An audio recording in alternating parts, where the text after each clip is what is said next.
Welcome, ladies, to the Real Estate Investor Show, providing inspiration, strategies, and insight to empower women investors to live balanced and financially free lives. Now, here are your co-hosts, Liz and Andressa. So in today's episode, we have Kate Northrup. She is a best-selling author, entrepreneur, and author of some phenomenal books around doing less and having a love story with money. So that's what we talk about on today's episode. We go deep. We talk a lot about how our body is so much controlling our thoughts, our beliefs about money, and about just how we are in the world of achieving our goals, but doing it in a way that works for us on our own terms. And we go there today, and she gets really specific on what you could do daily basis to move the needle so you're not overworked and overstressed. Absolutely. We talked about burnout and how we can increase our tolerance of being still. And how does that look like in terms of completing the emotional cycle? And you might be thinking, how the hell does this relate to real estate? Well, that will change the way that you're perceived by others when you are in negotiations or presenting yourself. So it's actually fundamental. Welcome back, ladies. This is Liz. And this is Andressa. Welcome back to the Real Estate Investor Show, where our mission is to empower women to live a financially free and balanced life. Right, Andressa? Indeed, whatever balance means to you. Yes, absolutely. And we are so excited to welcome Kate Northrup on our show today. We're going to be talking about doing less, which we all need more of that in our lives, Kate. So we're so excited to have you on today. Thank you so much for being on the Real Estate Investor Show. Thanks for having me. Good stuff. So before we jump into Kate's story and all the golden nuggets she's going to be sharing with us today, we'd like to get connected to all of you amazing women and men. We do know a lot of men listen to our show, which we appreciate. We appreciate that. But you know, our goal is to help women any way we can globally in living life on your own terms, and we stand for that. We really not just stand for it. Anything we do and plan, we focus on that. So we have your back, ladies, and certainly the guys out there. Andressa, we always like to get connected to everyone. So what is happening for you? What quick tip or quick story do you have to share with our listeners? Well, I am currently playing Monopoly with my son, my 6-year-old son, for the first time. It's been quite interesting because we're still playing, right? For the past 3 days, we're still playing. But it was very, very interesting. He's 6 years old. This game, I think, is for 8 years old. So I was like, I don't know if he's going to understand the terminologies. And listen, I was extremely surprised. He gets it. But the thing that I was more proud of is that me and Dressa came to the conclusion about, or the awareness about, what is an asset? Where is a liability? Late, my 30s, right? He's 6 years old and he's talking to me about assets, right? And he picked it up very, very easily. The most important lesson that he got, and he's winning, damn it. He's winning the game. That's the worst thing. But that is the worst thing. The thing that he's got is that he didn't have too much cash. And he started getting upset with that because he thought that the amount of cash that he had in front of him was determining if he was losing or winning the game.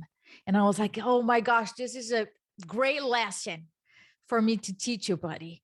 But look at your assets, right? And the houses. And then he understood the concept of houses in the hotel. And they even made a joke with me, Liz, because I showed him the project that we closed, 607 unit. And he's like, Mommy, was that a hotel or a house? I was like, well, those were hotels, if you think about it.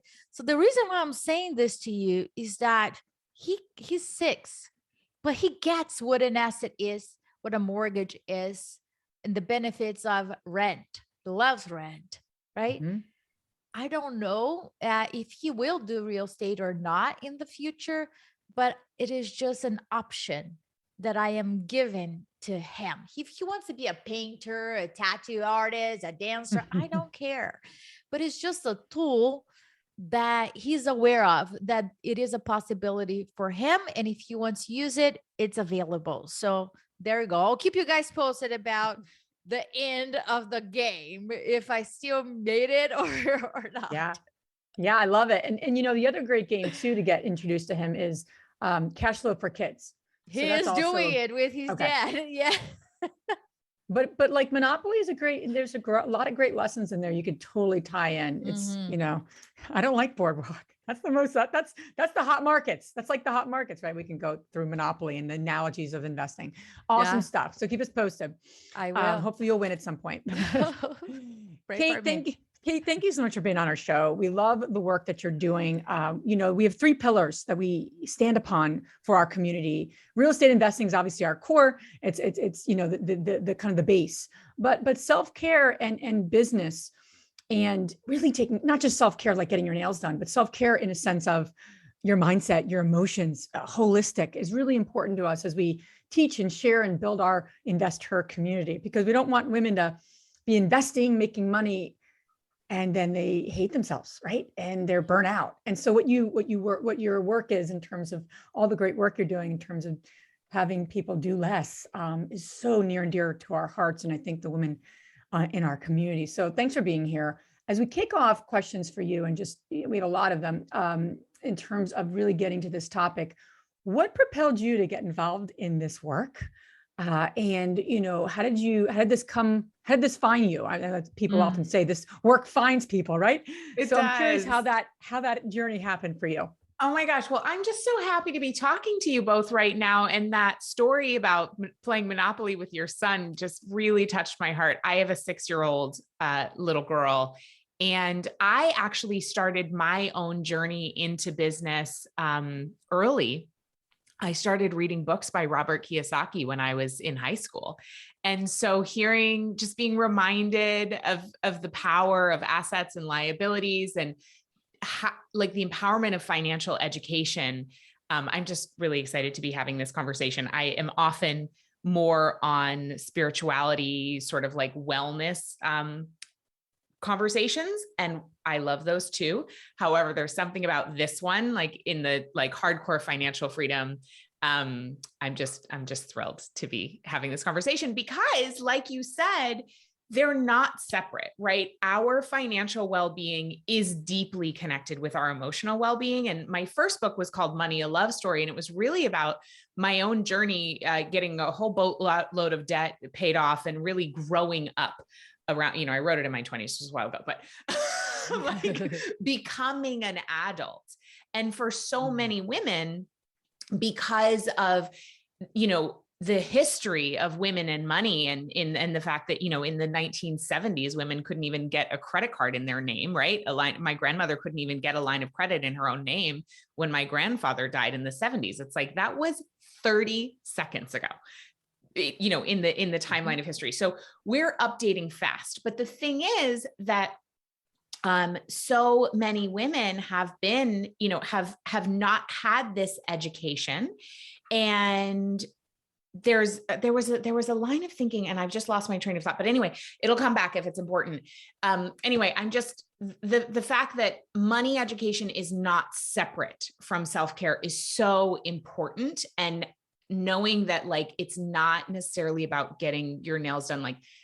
For sure, get your nails done, but please, if you want, but taking care of ourselves involves taking loving care of our finances. They are not separate. Becoming financially literate is not separate from taking exquisite care of yourself. It's all one. And so I just love that you're here and you're sharing this message. So how did this work choose me? Well, I shared a little bit of my story. I was really into the energetics of money, really into sort of the spirituality aspect of money, but really resistant to the practicals. And really thought if I just believe in abundance, it'll all work out. But meanwhile, I was spending more money than I had. So it doesn't work that way. it's both. And so I had my first book and that came out and that went really well. And then I got pregnant with my first daughter. And it was during that journey of becoming a mother that this next body of work around Do Less chose me. And so I really struggled during that pregnancy. I was so tired, and I had always identified as really capable, just as a capable woman. You know, I'm a New Englander from Maine. We're just like, we're hardy people. And that Puritan work ethic runs really strong in my blood. And I love that part of myself. However, what I realized is that I was identifying exclusively with my productivity and with my capability. And here I was the first time in my life having a physical limitation where and I hate to even call pregnancy a physical limitation. You're like making a human being. So literally, right? Yeah. So it's the most powerful time, right? Absolutely. But I couldn't do in the visible ways that I had been able to do my whole life. And then I had a really rough birth experience. I had a really rough postpartum experience. And that first year was just brutal. Postpartum anxiety, postpartum insomnia, a baby that wouldn't sleep. She had severe eczema. She was waking herself up, scratching in the night every 10 minutes. Like her sheets were bloody. I mean, it was like really not awesome. However, a year after she was born, I thought I could run my business with 10 hours of childcare a week. I thought that like, that would be more than enough. I'm not sure what I was smoking, but so we weren't sleeping. I was like barely working. I don't even know what happened during that year, but a year after she was born, we sat down with our accountant and we realized we had made more money in our business that year than we had ever made before, while working significantly less. And so while I would not repeat that year for anything, unless I could like give it a complete redo, I realized there is really something to this, because what if I could look back and see, okay, what did we do that was different? What did we do less of? What did we do more of? How did we focus? What boundaries did I set? And if I could do that on purpose, not in a time of duress, then I could really have something. And I know I'm not the only one that this work could apply to. And so that new discovery became a membership and a book and a planner system and a whole other body of work. But really it's the same thing, right? Like Money, a Love Story was about our relationship with our worth through money, and Do Less is about our relationship with time and work our worth through time and work. Same conversation. Absolutely. That's awesome. I want to take a step back because you mentioned Robert Kiyosaki, and Kim Kiyosaki is going to be our keynote speaker at our Investor Con coming up in June. And one thing that she says is that about the women financial literacy. And she said, men and women many times don't know what the hell is going on with the money world. But she said that women throughout history has been trained or allowed to depend on somebody else. It is really daunting when it's just like, it's you, honey. There's no prince that's going to save you. There's nobody else that is going to come to do the work.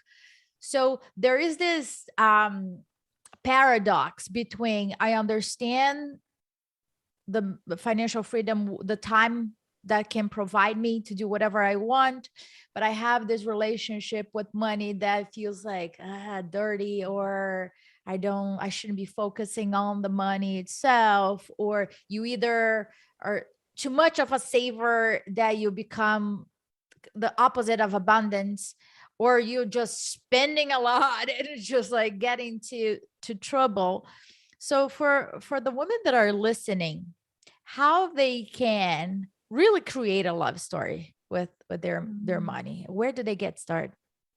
Well, it starts with paying attention, right? And we have to do this in small, doable ways, because something I've learned about since I wrote Money, a Love Story is the nervous system and the way in which our nervous system impacts our unconscious behavior, and the way in which it impacts our limitations and our power. And so because historically as women, there has been so much limitation and oppression especially around financial empowerment, we have to understand that the ancestral trauma of the women in our lineage actually lives in our cells. And so there's that.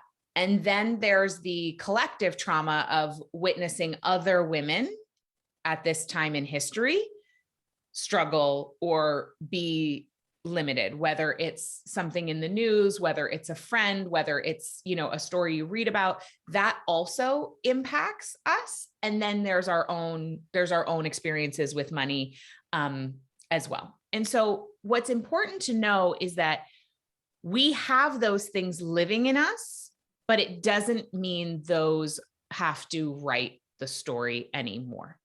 And so we can shift not only our nervous system programming, but also our mental programming. And the beautiful thing is that when we shift our beliefs around money and our emotions around money, it automatically shifts our nervous system. And when we shift our nervous system around money, it automatically helps to shape and shift our beliefs in a positive way.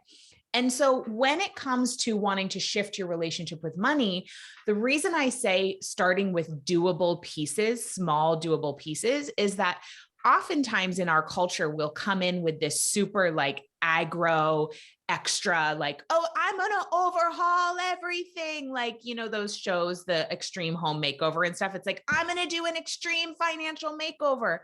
Now, what we see, and we see this when people win the lottery, right? That if you don't have the systems and the substrate, the emotional and systematic and also belief level substrate to hold that kind of expansion, it just goes right back into contraction.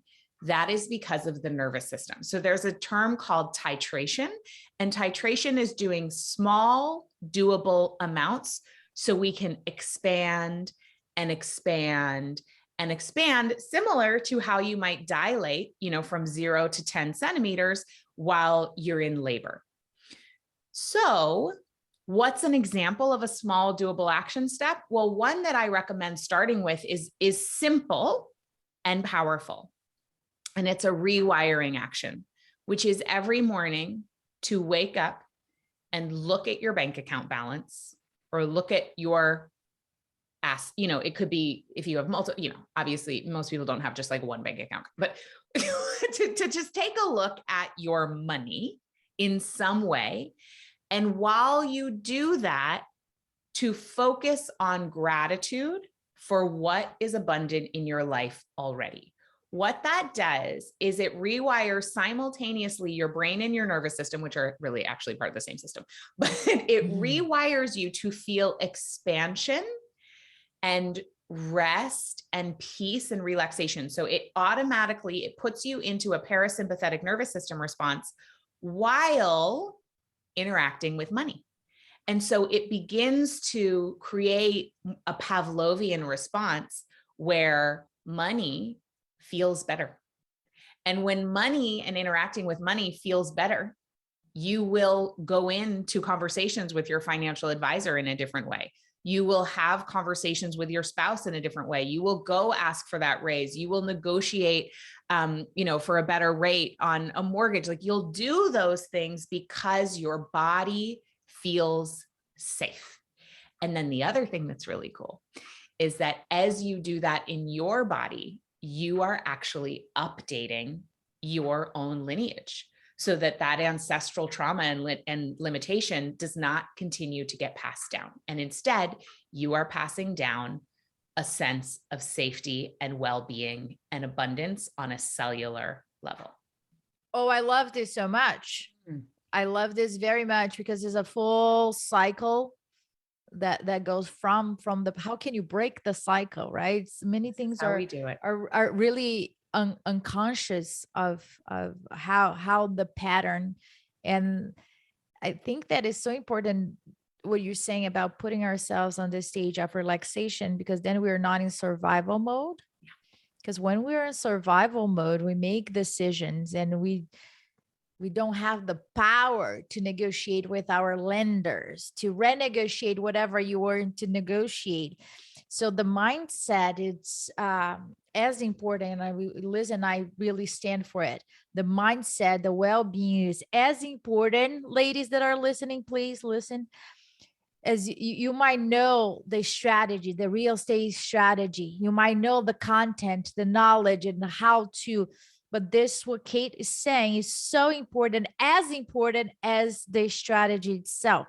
Because if you're not aligned as a whole, there is a discrepancy, and you might not even know why things didn't work because there's no alignment in that. Yeah, absolutely.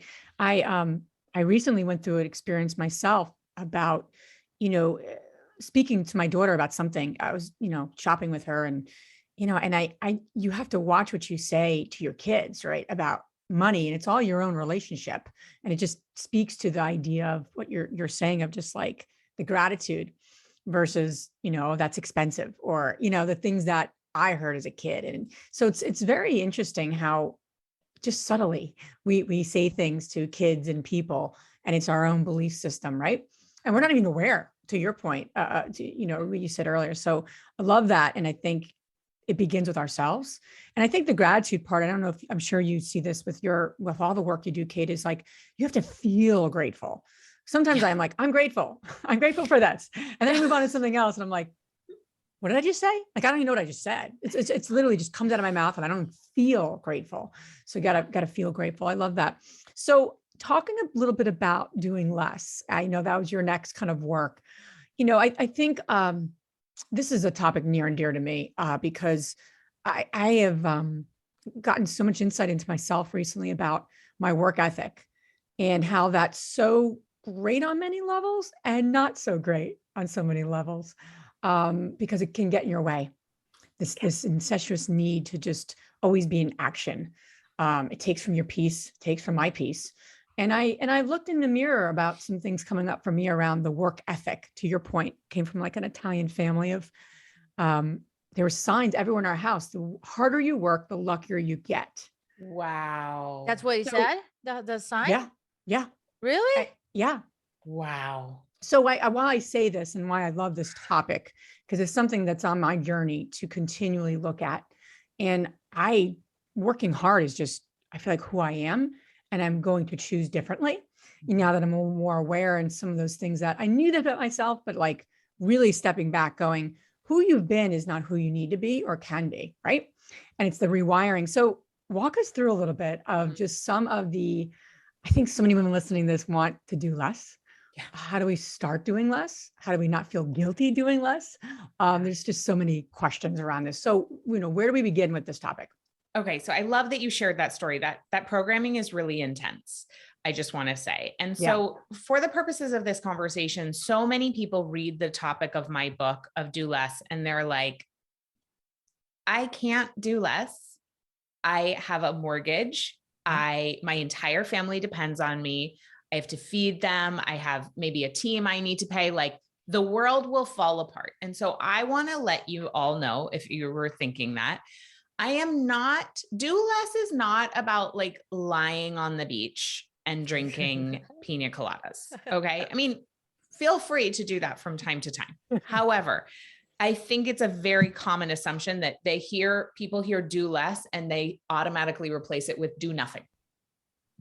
So what it is doing less of the things that don't get you the results that you want, so that you have more energy, time, and bandwidth for the things that do get you the results. What's really important about this is taking, like, rising up out of your day-to-day routine and taking a hard look at what it is that you do with your time, and identifying, okay, are these things that I am doing leading to the results that I want? Some of them will be, and some of them won't be. There are so many unconscious things that we do because we were programmed to believe they make us good wives, good mothers, good sisters, good daughters, good women, and, for the men who are listening, like a good man. However, that's all just cultural programming. It's not true, right? Like, it's not true, objectively speaking. So we need to actually look at our lives, because if I were to do my entire life according to what my mother thinks is best, right, I would just be recreating the lineage. And some of that stuff is awesome, but some of it is not. And so we have to take a minute and pause and say, first of all, my worth is not exclusively determined by what I do and how busy I am. Because if we're operating in the paradigm that we are worthy and lovable and valuable because of how busy we are and because of the number of things we do, we will keep just doing more things regardless of what those things are leading to from a results perspective. So, as an example, let's say as a mom, I grew up in a family where and this is not true for me, by the way, but let's just pretend it was. I grew up in a family where my mother did everything for everyone. She did all the laundry. She did all the cooking. She made sure everyone was taken care of. She packed all the bags. She did all the things, and she never complained about it, except for sideways martyr comments, which is very common. And then I continued to live that out. So I was doing all those things on top of running my business, on top of, also the actual taking care of my children, not just all the accessory taking care of my children. I would have to take a minute, and I recommend you think about this in your life right now. What do I really want? What do I really want? What really matters to me? And then actually do an analysis. Are the things that I'm doing in my life, is all that, the laundry, the meals, the taking care of everybody, is that leading to what I actually want? Or is it just me performing as a good girl because I was unconsciously programmed that that's how a woman behaves? So really just my advice is interrupt.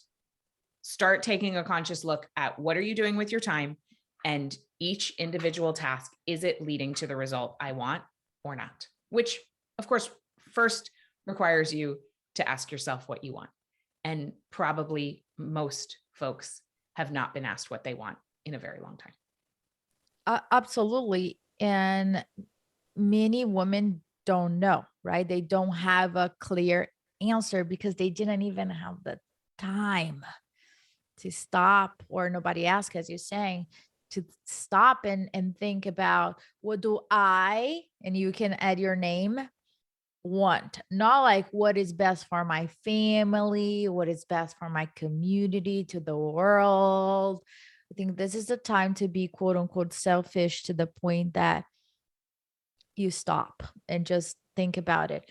But one thing that I want to ask you, a lot of women, and I'm using this word here, and correct me if I'm wrong, they're addicted to it. Oh yeah, to the for sure. To the point that they understand that they shouldn't be doing. They just have a hard time letting go, as if it is an addiction, which it is actually an addiction. Okay. How can we break it out? The way our bodies work, it is an addiction, because pressure and busyness and rushing create a hormonal response of releasing adrenaline and cortisol. So being in the sympathetic nervous system, which is fight, flight, or freeze, releases chemicals, adrenaline, cortisol, that our body then adapts to and needs in order to feel normal. The other thing to keep in mind here is, depending on what kind of environment you grew up in, there's a level of stress and pressure that feels like home to you. And so if you don't address that and choose what home feels like to you, you will continue to recreate what home feels like to you through creating stress, busyness, and pressure, even if they're not necessary, because your set point, your thermostat, is a certain level of pressure and stress. So Gay Hendricks talks about this a lot in his book, The Big Leap. And he talks about that we have this thermostat for how much joy, pleasure, relaxation, abundance we feel that it's okay to feel. And that thermostat set point is based on our childhood experiences. Now, again, the good news is we can change the thermostat, but it does require some consciousness. And so the way we do that is very similar back to the rewiring that we talked about with money, right? But it's around time. And so over time, we can adjust our set point, our thermostat, by teaching our bodies to feel safe in times of doing less. Now, this doesn't mean the goal is to sit still all day. If you came to visit me at my house, I do a lot of things. I'm happiest when I'm doing things, right? So like doing less, again, doesn't mean doing nothing, but it means doing less of the things that don't matter. So you have more bandwidth for the things that fill you up, because work doesn't feel hard when it's joyful, right? Like this, I would imagine for you ladies, you love doing this podcast. It's a joy. It doesn't feel like work, right? This is what we're wanting more of. And so you can practice small amounts. Like this is why meditation is so powerful. This is why breath work is so powerful. This is why taking a walk without your phone is so powerful. Like building in small moments of pause and then realizing like, wow, I don't have my phone right now. I'm sitting in the dentist office. I'm looking at the wall. I'm going to do that for 3 minutes today and expand my window of tolerance for stillness. And then the next day, maybe you could do it for 5 minutes. And over time, what that does is it heals your nervous system so that your nervous system and your body, your whole system can over time switch from a fuel source of stress and pressure to a fuel source of wholeness and joy, because you've had more and more experiences of being in a calm, relaxed state and realizing that you survived. You know, I just want to highlight what you're saying about increasing the tolerance for stillness, because I always had this thing that when I am on vacation, I do have a hard time doing nothing, really hard time. I always have books with me at the beach because I don't know. And I look around and say, how can that person just sit and do nothing and watch the waves? I tried though. I can be a couple of minutes, but then I was like, I enjoy reading a book. So let me read a book. So what you're saying makes so much sense to me, that I believe my tolerance is very short, and I just need to start elongating it little by little. So that's back to titration. Again, This is not extreme nervous system makeover. This is like when we go at it like that, it actually can be re-traumatizing. So it actually can be harmful to the nervous system. So we actually want to be really gentle and loving. And that's why, and I really recommend checking out Bridget Vixnan's work. She's at Alchemical Alignment on Instagram. The aspect of small, doable pieces. And so for you, if you sit down on the beach on vacation and you're like, you know what, for the next minute, I'm going to look out at the ocean. That's wonderful. And also know that just because someone is like seeming more still than you, there's two spectrums. There's the hypers and there's the hypos, right? So when we're in sympathetic nervous system response, fight, flight, or freeze, collapse. So just because someone's in stillness does not actually mean they have a more regulated nervous system. It's just that some of us are hypers, and I'm more of a hyper. I tend towards anxiety. There are other folks who tend more towards depression and stasis. What we're wanting is to increase our window of tolerance to be adaptable in the middle to be able to have a larger window of like things happening and us returning to safety. That's what we want over time to practice. So I just want to sort of like collapse the hierarchy of it's better to be still. We don't know. We never know what's happening inside somebody's body or their mind. This is great. I mean, I'm taking a lot of notes and like, oh, now I have to ask a question. I'm joking. What's really powerful though, Kate, I think in so many levels here for all the women listening, it's like, it's gentle movement. It's gentle steps. And so many times Andres and I stand for that, right? We just closed a very big project, almost 700 units. Wow. And women are like, overwhelmed with that thought. I'm like, hold on. We're not going to talk about closing 700 units. You don't go run 26 miles for a marathon. You go run for 10 minutes and then you do 15 minutes. Then you do a mile. I know that because I've done one at least. But in terms of this topic, right? This is really where the small micro action steps are actually going to propel you versus what you're saying. If you do it, I love this term, extreme nervous system makeover. I feel like whenever I've worked on my stillness or solitude, I go down like crazy lane. I'm like, I'm going to meditate for 2 hours today. And I can go like extreme. I don't do anything, quite honestly. But I love what you're saying because it just aligns so nicely with our philosophy around investing and taking micro steps. I mean, everything is everything. Yeah. Right. Yeah, no, absolutely. I think that's so powerful. I really love, I want to ask you another question about, I love what you said on your, I think it was on your Instagram, on your profile. I just love this. And I think it's a good segue as we kind of have gentleness with ourselves, and what have you. So you said, I don't think life is about being happy all the time. I think it's about feeling the entire spectrum of human emotions. So we have lived out every moment to the fullest extent we possibly can.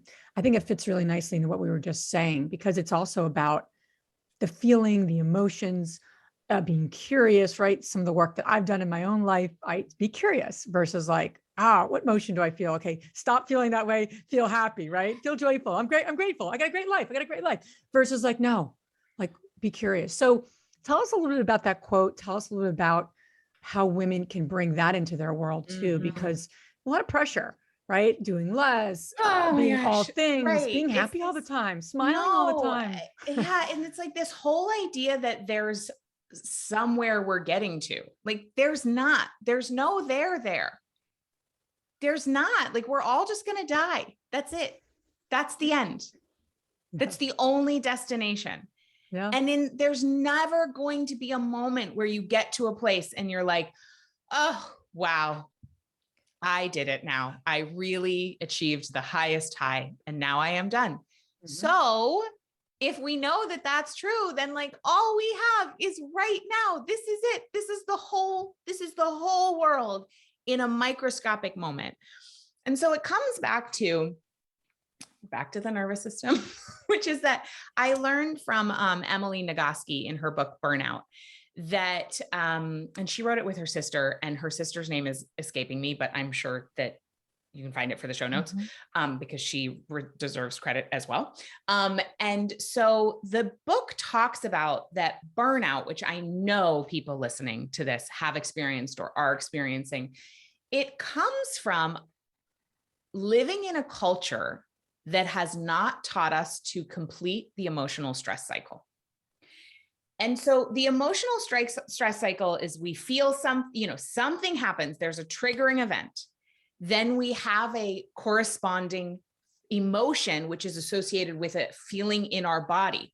And then what we've been taught is that you're supposed to be happy and high vibes only, or good vibes only, and like high frequency. And especially as women, like, why aren't you smiling? Right? Like you'd look so much more beautiful if you were smiling. and then depending on what culture you were raised in, I was raised in a very waspy environment, which is like really like, we don't talk about what is real, and anger is not something that we do. And so we learn that it's not okay to experience anger or shame or frustration or fear. And so we just stuff it down. And over time, what we have is a multitude of open emotional stress cycle loops that were never closed, and they compound on each other. And so the beauty of living the moment to the fullest is like, if that moment is pissing you off, go into your closet and scream into a pillow. If you are feeling incredibly joyful, jump up and down, scream with delight like you're 3, whatever. If you're feeling sad, cry. So the things that complete the emotional stress cycle and allow the emotion to leave your body as opposed to stuffing it, which over time creates kind of like a traumatic response, are making sound, moving your body, especially rhythmically. That's why people rock, right? That's why we rock babies. It's for their nervous systems. It's why we rock when we're crying. It's for soothing. So tears, sound, movement, breath, laughter, and probably orgasm. I don't know if that one's in the book, but I'm going to put it. Let's add that. Let's add that. So if you are able to actually allow your physiology to express what it needs to express, you can actually just move on. And then what's so beautiful is your capacity to experience joy increases just as you are experiencing your capacity, you are expanding your capacity to feel anger or sadness. The more expanded you get, the deeper you get, and then you're living more fully, and then you're also healing your nervous system in the process. So you get yourself into less pickles because you're self-sabotaging, because you're not self-sabotaging anymore. Wow, this is powerful stuff. Sorry to keep thinking about myself, of course, when we all do. That's great. If I'm experiencing it, the women listening are. But here's what's funny about some of the things we try to do in life. Beginning of the year, I'm like, I'm going to create a space for myself to create some thinking time for myself. And there's merit to that. Yes. But what I really need is actually being mindful of how I feel, because I can stay more in my head. And when you're in your head, you don't even know you're angry. And then you're like blown up on something and you're like, oh, I'm annoyed. That's interesting. Because you're just almost shocked as much as the way you're acting about something, right? So my point in saying that is, for me, something recently, I love what you're saying, because I'm actually going to create more times in my day. How is Liz feeling? Not so much my thinking, right? Because I don't need more of that work. What you're saying is powerful for the people who can stay in their head a lot. I feel like busy women do stay in their head a lot, and we're here versus in our heart and like how we actually feel. And so if you do that, and then to your point, the recipe of the making the sound, moving the body, breath. Yeah. And you don't have to do it like in public, powerful. Right? Like, of course, there's a feeling of like, I can't do that. I'll look hysterical and crazy. Do it in your closet. Go in the car and scream. Like, do a breathwork practice behind your closed door. Like, you don't have to, does not need to, I'm not going to like do Instagram stories of this for me. Other people can. Like, this is for you, with you. Yeah. Now I will say though, there are communities where it's beautiful to do this collectively also, because when we have had nervous system injuries in relationship, they are healed in relationship, which is why, like, I do this workout called The Class, for example. And like, there's parts where you make noise. It's great because you're making noise in a safe space with other humans. So you can do that too. Great. I think so many times for women, we need to just take baby steps towards this. Right. And to what everything you said, and obviously we wholeheartedly agree with that. So I guess what are some of those any other first little baby steps? I think I love your suggestions here around the movement and feeling the feeling. Any other thoughts too, or any other baby steps? So we didn't really get into this. It's a whole can of worms, but so I'm not going to like dive into a whole new topic right now, but one of the main things that I teach is cyclical awareness around either our menstrual cycles or the moon. And knowing that as women, we are people who experience cyclical energy and hormonal energy over a 28-ish day cycle. but we are living in a world that is based on a 24-hour cycle. So this idea that we would feel the same every day leads to so much internal negative self-talk, negative energy, because we're trying to fit into a system that is like literally not how our bodies were made. So I would actually recommend starting to track your cycle, your menstrual cycle, if you have one. If not, track the moon. We've got, new moons and full moons. Just keep it simple. New moons and full moons. There's 2 a month. And start to notice, how do I feel at different times of the month, and take ownership for the power of each phase. There are 4 phases. They're exactly like the 4 seasons. You can read more about it in my book, Do Less, and I'll give you a resource at the end of the conversation also. But that also unplugs you from the idea that you're wrong if you don't feel the same every day, because you were not designed to. And one of your greatest superpowers is your cyclical nature.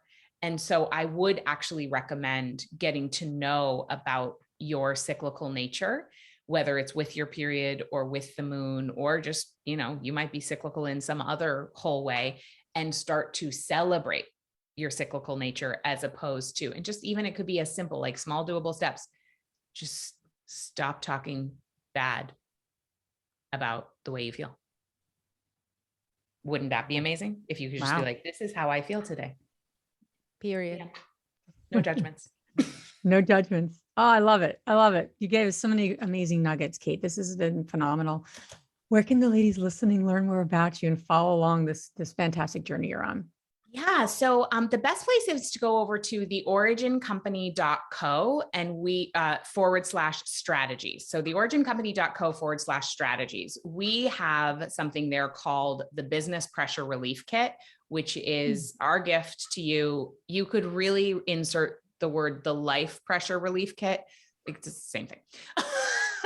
And it's going to walk you through some practical action steps around like the cyclical nature of your energy and the stories you're telling yourself and some of the nervous system stuff. So check that out. And then please come find me on Instagram at Kate Northrup. You can find my company at theorigincompany.co over there. And I'd love to connect. Awesome. All this information you guys can find on our show notes. Now we're going to transition to our fabulous 3 questions. The first one, Kate, is what's the most transformational book you ever read? My gosh, so many. But my one that I talk about a lot is called Emergent Strategy by Adrienne Maree Brown. And it's about how specifically her work is in social justice, but it really applies anywhere you are, how we can look to models in the natural world to inspire solutions with our human problems. Wonderful. The second one is what's the most powerful routine that you do to create a financially free and balanced life, whatever balance means to you? I use a tool that I created called the Daily Energy Tracker, and it's part of my Do Less planner system. It's like a 3-minute routine in the morning, a 2-minute routine at night. And it's really around stewarding my cyclical energy, celebrating my cyclical energy, and using my cyclical energy to know where I'm at on any given day and what would be the best way to turn my time and attention. Wonderful. The last question is which woman, famous or not, has inspired you the most?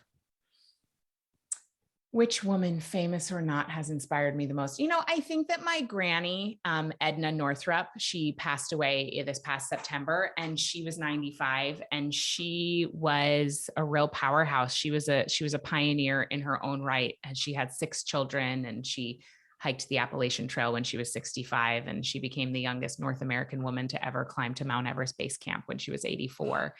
Wow. And she's just her mantra was no limits. There were no limits for her. That's your lineage, Kate. That's wonderful. Kate, thank you so much for being on with us, sharing your wisdom with the women in our community. We appreciate your time and appreciate you so much. Thanks for having me. Thank you. If you enjoyed this podcast and want to receive updates on our next interviews, go to our website, therealestateinvestor.com. There, you can subscribe to our show, become part of our investor community, and get updates on upcoming episodes. If you like our show, please share it with other women who would benefit. And don't forget to leave us a rating on iTunes. We'd really appreciate it. And as always, we encourage you to take one action as a result of today's show and put it into motion so you can live both a financially free and balanced life. Thanks for spending time with us. Ciao.